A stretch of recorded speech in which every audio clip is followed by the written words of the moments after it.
not redistricting, but regarding early voting. And you can see, like, I'm in District 10.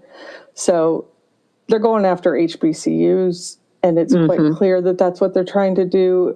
And are you guys having that down in your district?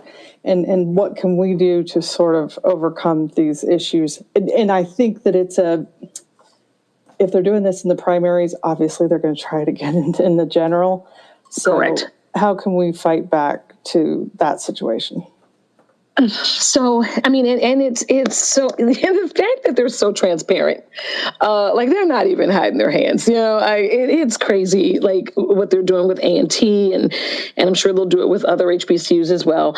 But if you want to push back against this, it takes the people coming out and making their voices heard. So, in the shorthand, it's organize, like go tell people what's happening.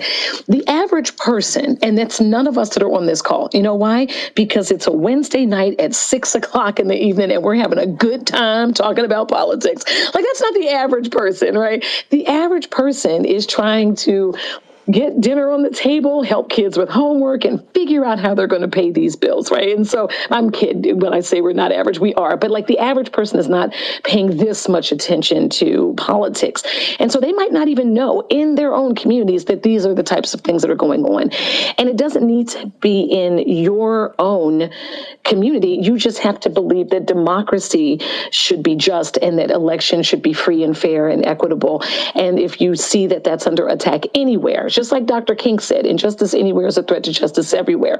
And so organize and tell people, like, we got to get the word out. And so they can canvass in communities to say, did you know this was happening? And so, let's make sure we go and go to those board of elections, county board of elections meetings, which are sometimes held at inconvenient times intentionally so that the community cannot show up. And that's just a fact, unfortunately.